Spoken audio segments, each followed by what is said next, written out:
We had lots of nice little things that happen. This is now we're actually into Canada, and the next lot of locks through the Chambly Canal, which is much smaller than the ones in the United States, and we were told we would only have 6 feet of water. But we spoke to the canal people there, and they said, oh, well, that's okay. We'll keep a bit more water in if we can. Well, they certainly did. The water was sort of lapping over the sides of the canal and almost into people's front doorsteps because they knew we were coming through. And they'd had a few boats, because of the Erie Canal closure, they'd had a few boats go through. So they looked after us very well indeed. And so that we had a few bumps with the mud, but that was okay. Canal was very pretty. It's very like going through France. Very peaceful, lovely rural settings, roads and things alongside. And of course, this was leading us north through Quebec for quite a long way up towards Montreal. Some of the bridges, the bascule bridges like this, some of them are rail bridges. They have turntables in the middle. Some of them we just managed to scrape underneath. But there's a bit of traffic through there, but it's all pretty neat and tidy. Here, we're in the canal here, and the canal actually ends here. And this is the Richelieu River and a weir across there. And so you've got this river beside you as you're going through the canal where the water's controlled, the river's uncontrolled. And so on we went to the end of where there's 4 locks down into the Chambly Basin. That stage we knew we were through the shallow stuff. We'd only had a few bumps and things. And it was, at this stage there was a heat wave. It was about 34 degrees.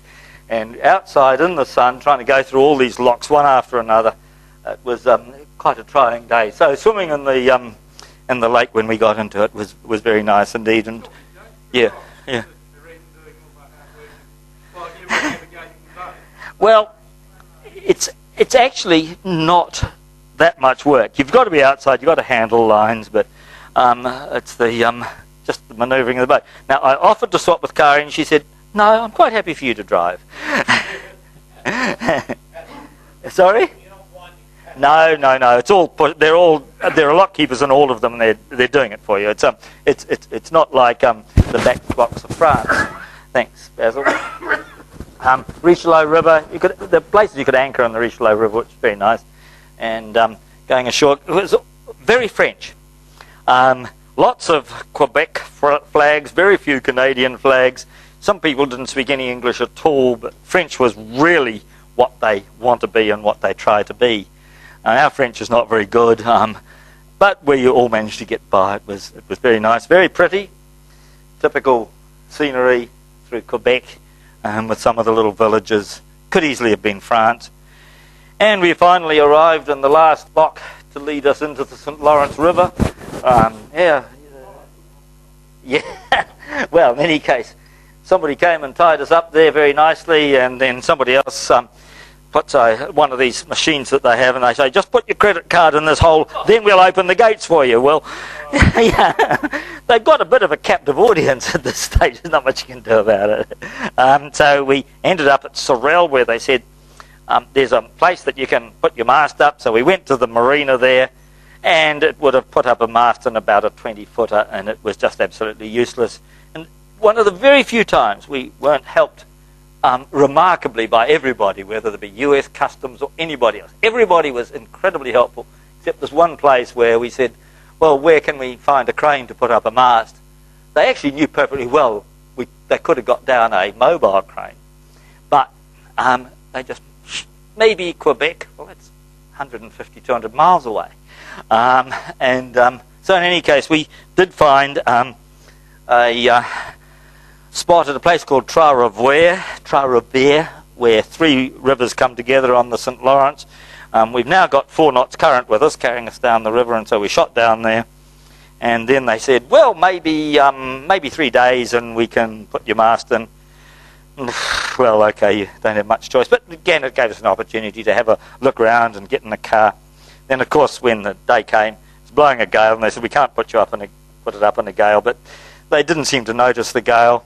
It was really blowing pretty fresh. It was about 30 knots across there, and putting up a mast in 30 knots is quite entertaining, especially when they hand you hard hats that you have to wear, these plastic hard hats.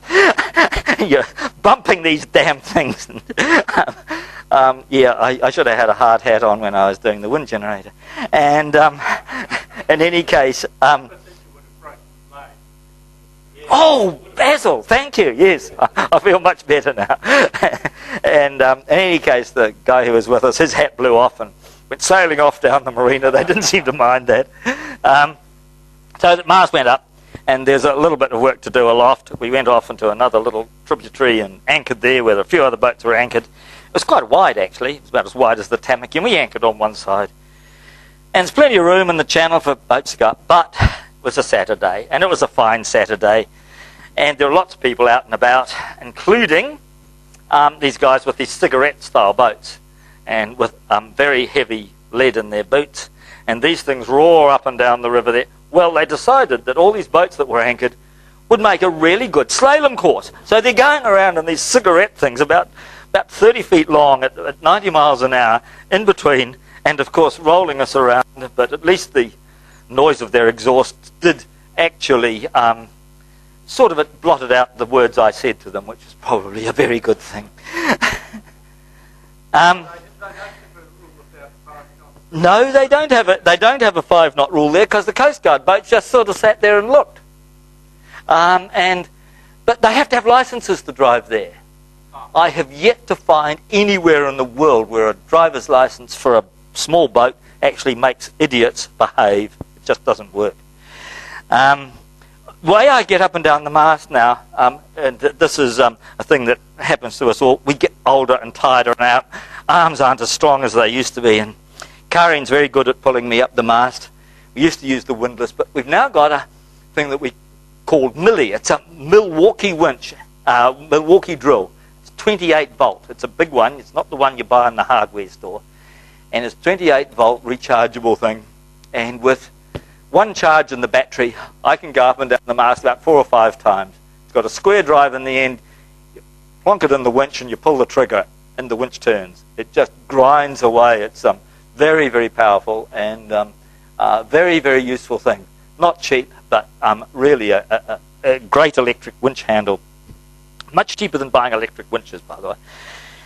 This is Quebec City, which would have to be one of the nicest, most beautiful cities in the world. And the $500 it cost us to moor there for 3 nights was actually well worth it. This is cafes and wonderful stone buildings. We spent 3 very full days there. It was just lovely. And then off down the St. Lawrence. Now, we'd been told the St. Lawrence was challenging, and was. This was a little marina that we called into.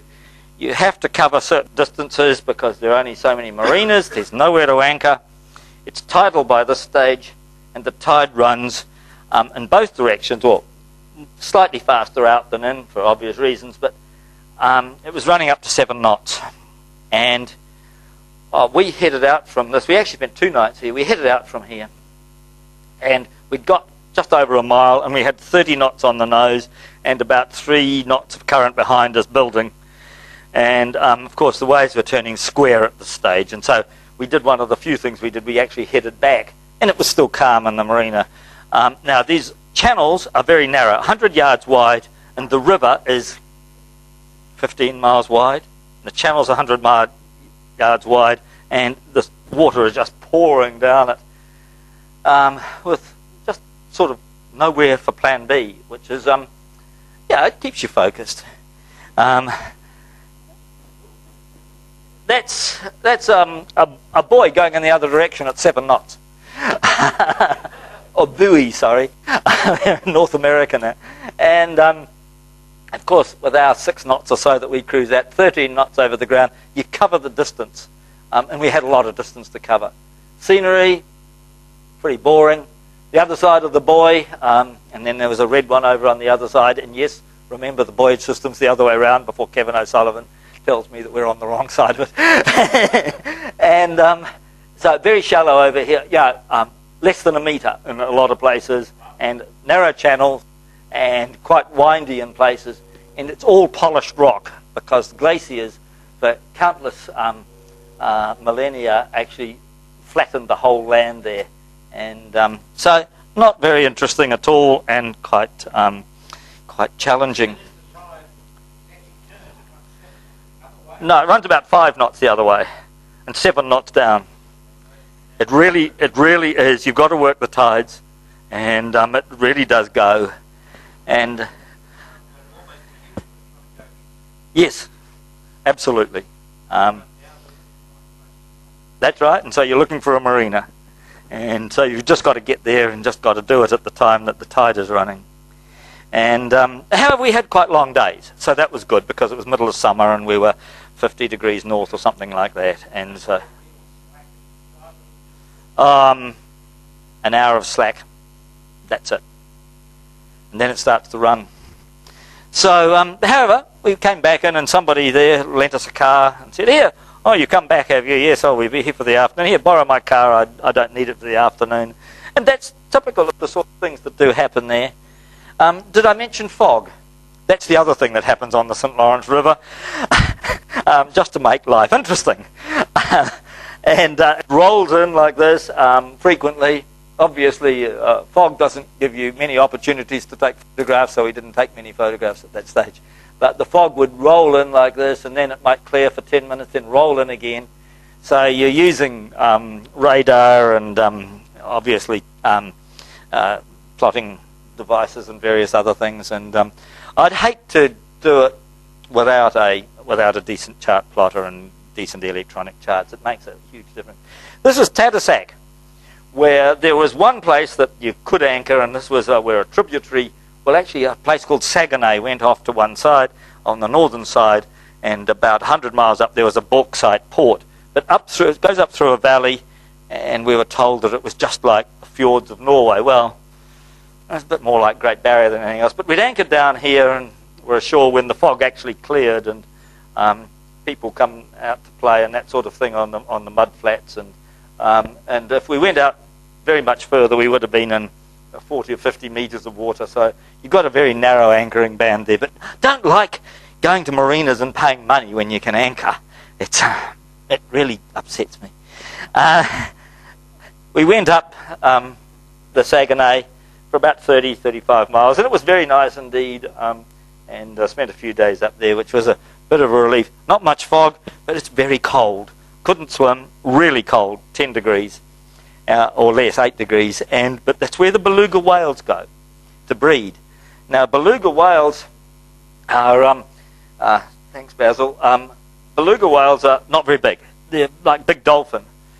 We got a photograph of one, but we saw quite a few in the distance, but I'm not very good at photographing dolphins. But they're pure white, absolutely lovely. And then down near Tadoussac, where a lot of tourists go, they have these whale watch boats. And they go charging out in the fog with radar, and you get 4 or 5 of these things going around on all sorts of, you know what whale watch boats do, they're going all over the place looking for these jolly whales. We're trying to come down there, couldn't see a thing, pea soup fog, and we knew who they were and what they were doing because everybody had AIS, and so you could see them all over the AIS screen and then all over the radar. But the trouble was they were sort of going in circles and this way and that, and doing often 20 knots. So, yeah, it was a bit of fun.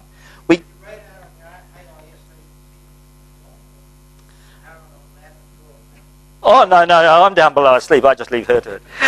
But no, we actually have the AIS and plotter down below, but it's but often we're using the easiest way, particularly in fog, is to actually use the autopilot and just adjust speed and course that way, because otherwise the person on the helm was trying to read the compass all the time and go in one direction, and it's like trying to steer in fog and so on. So, but we got through, and they knew we were there. We knew they were there. It was just a bit disconcerting.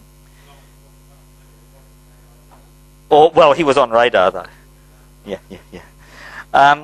And then, of course, we got out to the very end of where we could turn south and start heading down towards, it was our northernmost point, went past a little place called Percy Island, which I thought was very interesting because got a hole in it, and the tourist boats come out there, and they take them out in the fog, and they take them through the hole, and then they take them back again, and I'm quite sure that they didn't even know that they'd been through a hole in the island some of the time. But it was Percy Island. I was quite taken with it because it's a bit like our Percy Island.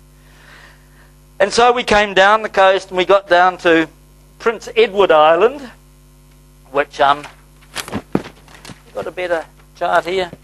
That's not. What have we got here? Oh yeah, here we go.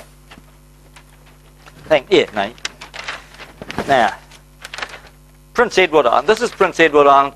This is the whole Gaspé Peninsula. Percy Island's up here. Came down to here. This is Prince Edward Island. It's the smallest province in Canada. Over here is Nova Scotia, and this is Cape Breton out here. And then over here, you've got Maine.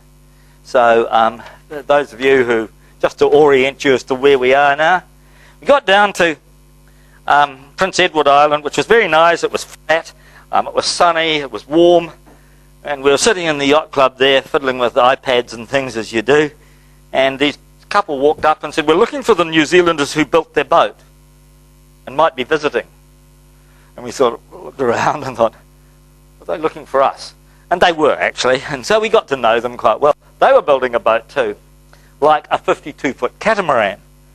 And aside from being very great hosts and lending us cars and things and looking after us, we went and had a look at their catamaran, and they had trouble with the council. And so we actually compared notes about trouble with the council when you're building a boat. Councils are always a bit of a pain. They never trust a bureaucrat or a council worker.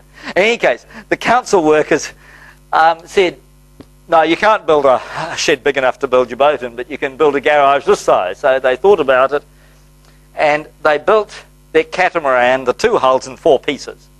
They built the 2 sterns and 2 bows, built them to the point that they were decked in, and they poked them out through holes in the end of the garage, and there's another hull over the other side there, joined the bits of the hulls together, then put on the bridge deck, and they were doing the last of the cabin when we were there. But of course, when the snows come, because it gets all snowy and icy for 9 months of the 8 months of the year, of course the exposed parts could poke out the ends, and they could carry on building inside. So that was pretty enterprising. Yeah, and there's always a way around councils. Now, Karin's going to talk to this one.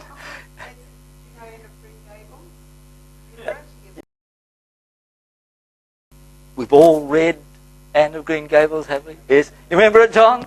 No, I don't.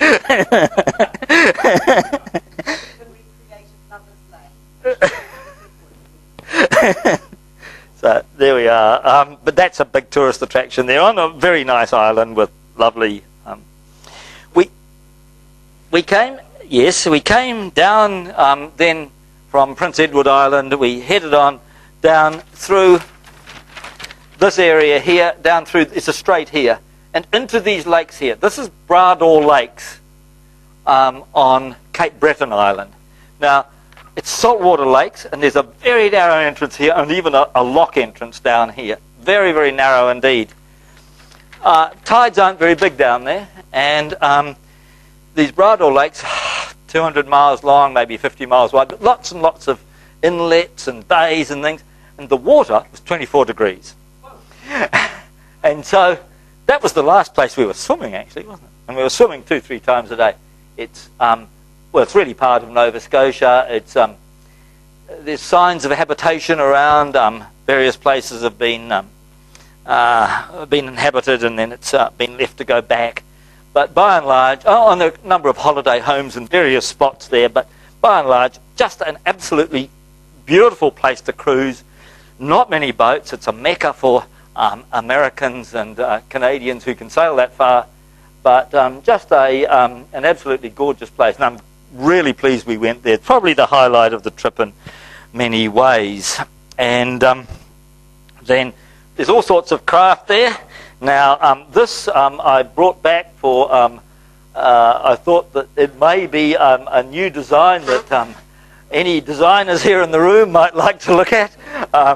It was, when I looked at it very closely through the binoculars, it was 2 sheets of plywood with some foam between, some very comfortable accommodation there, plastic chairs, and even an outboard. And it was sailing along quite nicely. They looked totally content. They had a chili bin there obviously for keeping Coke cold, and definitely Canadian flag, so they were proud of their country. And very, very hard to beat, I think. How well did he judge Woodward, Jim? Well, he's got an outboard. So no, very enterprising, and I was quite taken with that. I thought it looked very comfortable and didn't cost much. Yeah, just foam and plywood, I think. Yeah. Wandering around the shore, found little villages like this with an abandoned railway station and a railway line, and just a little shop that opens for 2 hours a day and a few houses. But very pleasant, lovely, rural, peaceful setting. And so we went on down the coast there, halfway along the bottom of Nova Scotia, along here, up from Cape Breton. We're now down to Halifax here. And Halifax is an interesting city, place that you should go to if you get a chance, whether by land or sea.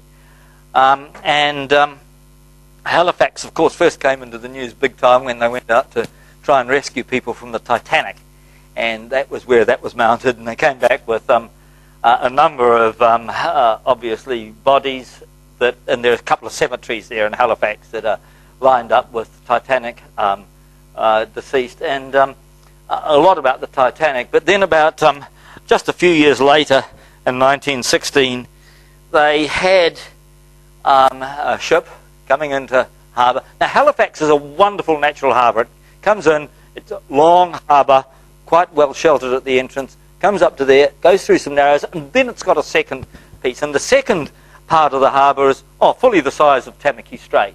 So it's a wonderful place for sailing and yachting. But in that narrow section there, on a December day in 1916, there was a ship heading in, another one coming out, no fog, which was surprising, and they had a collision, and one ship caught fire and started drifting towards the shore. The ship's name was the Mont Blanc, and she was carrying ammunition. And there was people like the station master saw what was happening. He stopped trains coming in, but the ship blew up in what is still the single greatest explosion that's non-nuclear in history. And not only twisted metal, it killed 1,000 people just like that, flattened the city for about 1.5 miles. It blew out windows 60 miles away. That's a big bang. And of course, now this is the stern post and a rudder pintle. Now you can see the size of a person there walking past in the museum. So the rudder pintle's, I suppose, about 6-8 inches, something like that.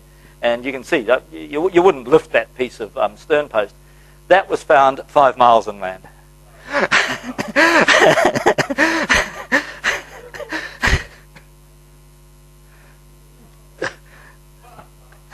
The Royal Nova Scotia Yacht Club. They made us very welcome.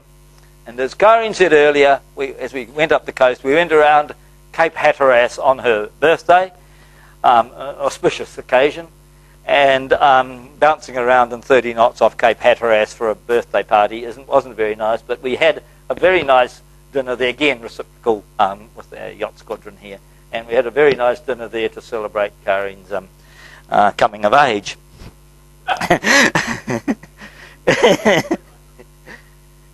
The coast of Nova Scotia is beautiful along that coast, often foggy, but we were there in height of summer, and so not much fog. This is a little place, a little inlet here, which we didn't go into. There were hundreds of tourists there, and there's not enough room really to turn around inside. It's called Peggy's Cove. It's quite a well-known tourist destination there, and lighthouses and things along the coast. Very pretty. And just past there, we went into a place that they said, oh, you've got to go here. It's called Rogue's Roost. Nobody's heard of it. And very few people had. And we went in there. It's a sheltered area. went in there between islands that were sort of very narrow getting in and scraping the bottom almost, and into this lovely lagoon where we anchored. And those of you who know how to do tidal calculations, aren't they wonderful?